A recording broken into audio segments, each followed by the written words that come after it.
Yes, since 2010, Manchester has been an age-friendly city, which is overseen by the World Health Organization, and that means that we try and make the city of Manchester one of the best places in the world to grow older.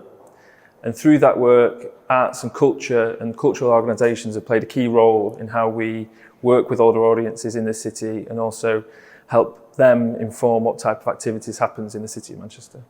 Manchester is one of the largest cities outside of London. It's a very dynamic city, revolutionary and radical. It's known for its history in terms of it's the birthplace of the Industrial Revolution. Manchester has a population of over 500,000 people. Greater Manchester region itself with 2.7 million people. Since 2010, Manchester has been an age-friendly city, part of the World Health Organization age-friendly city scheme internationally. And part of that is working with the cultural organisations to make sure that Manchester's cultural opportunities are diverse and as welcoming for older audiences. And really just trying to make Manchester one of the best places in the world to grow older. So as part of being an age-friendly city, Manchester has a scheme called Culture Champions, which is a group of over 120 older volunteers that engage in cultural activities across the city to then share that with their peers within local communities. So they take part in activities with theatres, art galleries, in participatory workshops, but also in performances. And they take all of that excitement and enthusiasm back into their communities to share with people that don't so easily recognise or access arts and culture themselves, to be able to be involved and take part in activities themselves.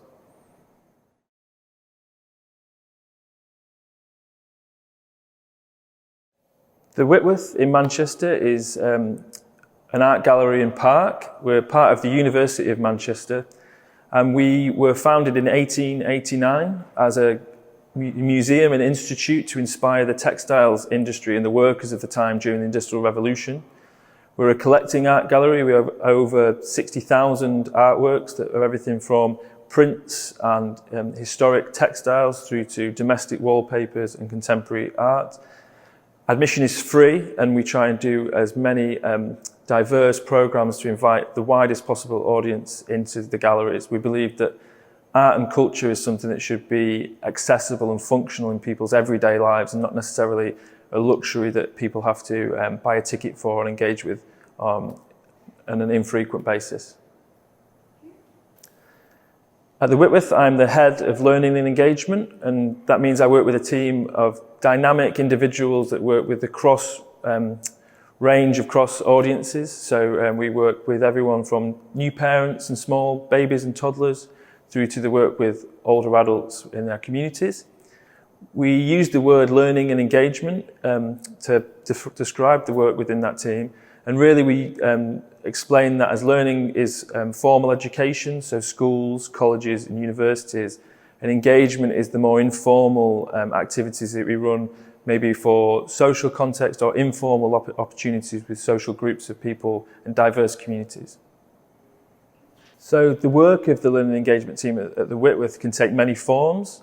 We often work with quite large programming through festivals and activities that reach big numbers, or we'll work in small, in-depth projects with partnerships and small groups of people over a long period of time. It's not always participatory work and social events. Quite often the work that we produce is research or publications and advocacy, speaking at international conferences and sharing the work that we do.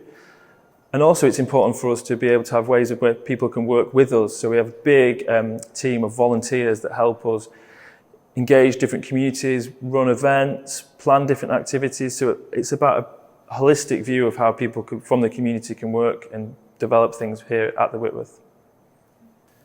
So the Whitworth is committed to reaching as many diverse audiences as possible. In the UK, we're very aware that art and culture and the institutions within that field can often seem detached from communities, especially around diversity of cultures, social classes, and economic diversity. So we work to try and make as many different possibilities for those different types of audiences to be able to find a way that they can connect with a space like the Whitworth.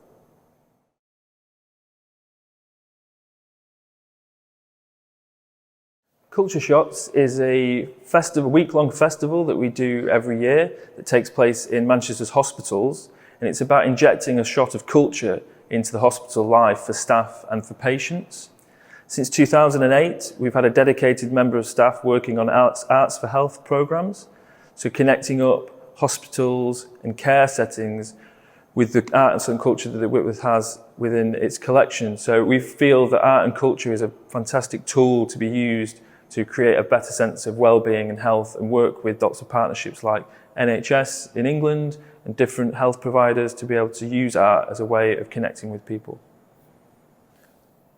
Culture Shots started as a collaboration with the Manchester hospitals to really showcase the breadth of work across the city that the cultural organisations have to offer the healthcare settings.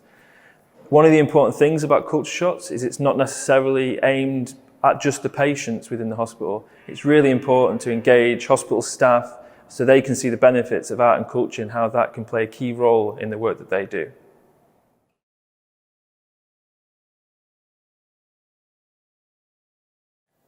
Our work with older audiences at the Whitworth takes many different forms as well. So we do everything from weekly participatory workshops where people get to learn practical skills in a social environment. We run dedicated programs for people with additional needs, so be that adults living with dementia and their carers, or stroke survivors. But we also produce research. We've got publications on how museums and galleries can better meet the needs of certain groups. So we have a handbook for cultural engagement with older men. That was a key piece of research for us because Manchester had the second worst male life expectancy in the UK, and men fell into social isolation and loneliness as they grew older. So we wanted to produce a piece of research that would help other museums and galleries better meet the needs of that group. We also have a handbook for adults living with dementia to show again how successful projects can be started. We feel it's really important not to hold all learning within our organisation. It's really key for us to be able to share that with the wider sector. When producing a piece of research like the cultural engagement with older men, it's very key for us to partner with other key professionals. So we work with healthcare providers, other museums and galleries, artists and older men themselves to be able to form a good understanding of what men wanted and why they weren't engaging what was happening already. So I feel this piece of research is really key for people to be able to learn from and develop what they're doing to better meet the needs of this group of men.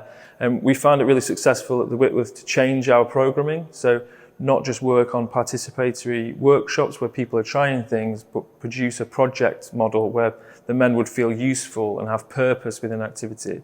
We found that adding in that purpose really gave the men a better sense of enjoyment out of the project, and they could feel more valued within an organisation like the Whitworth Art Gallery.